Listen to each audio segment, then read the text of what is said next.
ಅಂಬಾನಿ ನ್ಯೂಸ್ಗೆ ಸ್ವಾಗತ. ಪ್ರತಿದಿನ ನ್ಯೂಸ್ ಅಪ್ಡೇಟ್ಗಾಗಿ ಸಬ್ಸ್ಕ್ರೈಬ್ ಮಾಡಿ. ಏನಿವತ್ತು ನಮ್ಮ ಚಿಕ್ಕಬಳ್ಳಾಪುರ ಜಿಲ್ಲೆ ಚಿಕ್ಕಬಳ್ಳಾಪುರ ವಿಧಾನಸಭಾ ಕ್ಷೇತ್ರದಲ್ಲಿ ನಾಡಪ್ರಭು ಕೆಂಪೇಗೌಡರ ಜಯಂತಿ ನಡೆಯುವಂಥ ಸಂದರ್ಭದಲ್ಲಿ ಈಗಿರ್ತಕ್ಕಂಥ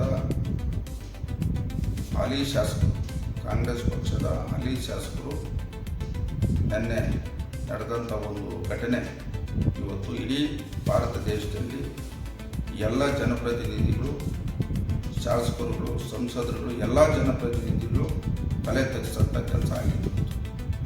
ನಾನು ಯಾಕೆ ಇದು ಮಾತಾಡ್ತಾ ಇದ್ದೀನಿ ಅಂದರೆ, ಇವತ್ತು ಒಬ್ಬ ಜನಪ್ರತಿನಿಧಿ, ಒಬ್ಬ ಶಾಸಕರನ್ನಾಗಿ ಆಯ್ಕೆ ಮಾಡಿ ವಿಧಾನಸೌಧಕ್ಕೆ ಕಳಿಸ್ತಕ್ಕಂಥದ್ದು ಅದು ಒಂದು ದೊಡ್ಡ ಇತಿಹಾಸ. ಇವತ್ತು ಒಬ್ಬ OBC ಸಮುದಾಯದವ್ರನ್ನ ಚಿಕ್ಕಬಳ್ಳಾಪುರ ವಿಧಾನಸಭಾ ಕ್ಷೇತ್ರದ ಮತದಾರರು ಇವತ್ತು ಎಲ್ಲ ಸಮುದಾಯದವರು ಅವ್ರು ಮತ ಕೊಟ್ಟು ಇವತ್ತು ಅವನ್ನ ಶಾಸಕರು ಮಾಡಿದ್ದಾರೆ. ಇವತ್ತು ಕಾನೂನು ಚೌಕಟ್ಟಿನಲ್ಲಿ ಇವತ್ತು ಒಬ್ಬ ಶಾಸಕರು, ಜನಪ್ರತಿನಿಧಿಗಳ ಜವಾಬ್ದಾರಿ ಯಾವ ಮಟ್ಟದಲ್ಲಿ ಇರ್ತೈತಂದರೆ, ಇವತ್ತು ಕಾನೂನಿನ ವಿರುದ್ಧವಾಗಿ ಇವತ್ತು ಈ ಶಾಸಕರು ನಡೆಸ್ತಾ ಇದ್ದಾರೆ ಅನ್ನೋದು ನನ್ನ ಒಂದು ಭಾವನೆ.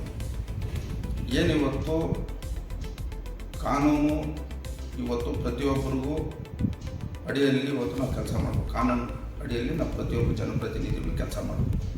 ಇಲ್ಲಿ ಏನಾಗಿದೆ, ಇವತ್ತು ತಾಲೂಕಿನಲ್ಲಿ ಒಬ್ಬ ಶಾಸಕನ ಜವಾಬ್ದಾರಿ ಯಾವ ರೀತಿ ಇರ್ತದೆ ಅಂದರೆ, ಎಷ್ಟು ಜನ ನನ್ನ ಮತ ಕೊಟ್ಟಿರ್ತಾರೆ, ಆ ಮತ ಕೊಟ್ಟಿರೋರಿಗೆ ನಾವು ನೋವಾಗಂಗೆ ನಡ್ಕೊಳ್ಬಾರ್ದು ಅನ್ನೋದು ಮೊದಲನೇ ಆದ್ಯತೆ. ಇವತ್ತು ಅವ್ರು ಮತ ಹಾಕಿರ್ತಕ್ಕಂಥವ್ರು ಚಿಕ್ಕಬಳ್ಳಾಪುರ ವಿಧಾನಸಭಾ ಕ್ಷೇತ್ರದಲ್ಲಿ ಭಾಳಷ್ಟು ನೋವು ತಿಂತಾ ಇದ್ದಾರೆ. ಇವತ್ತು ವಿನಾಕಾರಣ ಚಿಕ್ಕಬಳ್ಳಾಪುರ ಕ್ಷೇತ್ರದಲ್ಲಿ ಇವತ್ತು ಸಮುದಾಯಗಳ ವಿರುದ್ಧವಾಗಿ ಇವತ್ತು ಒಂದು ದೊಡ್ಡ ಮಟ್ಟದ ಇವತ್ತು ಕ್ಲಾಶಸ್ ಆಗ್ತಕ್ಕಂಥ ಒಂದು ಅಜ್ಜೆಯನ್ನು ಇವತ್ತು ಶಾಸಕರು ಇಟ್ಟಿದ್ದಾರೆ. ಇವತ್ತು ಸಮುದಾಯಗಳು ರಾಜಕಾರಣದಲ್ಲಿ ತರಬಾರ್ದು. ಒಬ್ಬ ಜನಪ್ರತಿನಿಧಿ ಜವಾಬ್ದಾರಿ ಎಲ್ಲ ಸಮುದಾಯಗಳ ಪರವಾಗಿ ಕೆಲಸ ಮಾಡ್ತಕ್ಕಂಥ. ಇವತ್ತು ನಾವು ಇತಿಹಾಸ ನೋಡಿದಾಗ 12ನೇ ಶತಮಾನದಿಂದ ಇವತ್ತು ಬಸವಣ್ಣವರ ಕಾಲದಿಂದ ಇವತ್ತು ಡಾಕ್ಟರ್ ಬಾಬಾ ಸಾಹೇಬ್ ಅಂಬೇಡ್ಕರ್ ಅವರ ಕಾಲ ತನಕ ಇವತ್ತು ಆ ಮಹನೀಯರ ಜಯಂತಿಗಳು ನಾವು ಯಾಕೆ ಮಾಡ್ತಾ ಇದ್ದೀವಿ ಅಂದರೆ, ಅವರು ಎಲ್ಲ ಸಮುದಾಯಗಳ ಪರವಾಗಿ ಕೆಲಸ ಮಾಡಿದ್ದಾರೆ ಅನ್ನೋ ಒಂದು ಉದ್ದೇಶದಿಂದ ಅವರು ಮಾಡಿರ್ತಕ್ಕಂಥ ಕೆಲಸಗಳು ಇವತ್ತು ಭೂಮಿ ಮೇಲೆ ಶಾಶ್ವತವಾಗಿ ಉಳಿದಿರೋದ್ರಿಂದ ಇವತ್ತು ನಾವು ಜಯಂತಿಗಳು ಮಾಡ್ತೀವಿ. ಇವತ್ತು ಇವ್ರು ನಾವು OBC ಅಂತ ಇವ್ರು ಮಾತಾಡ್ತಾರೆ.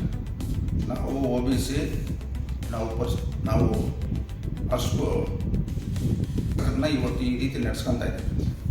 ಇವರು OBC ಶಾಸಕರಾಗಿ ಈ ದೇಶದ ಪ್ರಧಾನಮಂತ್ರಿ ನರೇಂದ್ರ ಮೋದಿಜಿ ವಿರುದ್ಧವಾಗಿ ಅವ್ರು ಮಾತಾಡ್ತಾರೆ. ಇವ್ರು ನಿಜವಾಗಿ OBC ಶಾಸಕರ. ಇವತ್ತು ಈ ದೇಶದ ಮಾಜಿ ಪ್ರಧಾನಮಂತ್ರಿಗಳು ದೇವೇಗೌಡರ ವಿರುದ್ಧವಾಗಿ ಅವ್ರ ಕುಟುಂಬದವ್ರ ವಿರುದ್ಧವಾಗಿ ಮಾತಾಡಿದರು. ಏನು ಇವರು ಬದನೆಕಾಯಿ ಬೆಳೆದು ಆಸ್ತಿ ಮಾಡ್ಯಾರ, ರಾಮರಾಜ್ ಬಂದಿನೋ ವ್ಯಾಪಾರ ಮಾಡಿರೋ ಆಸ್ತಿ ಮಾಡ್ಯಾರ ಅಂತ ಮಾತಾಡಿದರು. ಆ ಒಂದು ದೊಡ್ಡ ಮಹಾನೀಯರ ಬಗ್ಗೆ ಮಾತಾಡಿದಾಗ ಅವರು ಬೇಕಾಗಿರ್ತಕ್ಕಂಥವ್ರು, ಅವ್ರ ಅಭಿಮಾನಿಗಳು ಇವತ್ತು ನಿನ್ನೆ ಆಕಸ್ಮಿಕವಾಗಿ ಜನಸಾಮಾನ್ಯರು ಮಾತಾಡ್ತಾರೆ. ಈ ಒಂದು ಘಟನೆಯನ್ನು ಯಾವ ರೀತಿ ತಿಳಿಗೊಳಿಸ್ಬೇಕು ಇವತ್ತು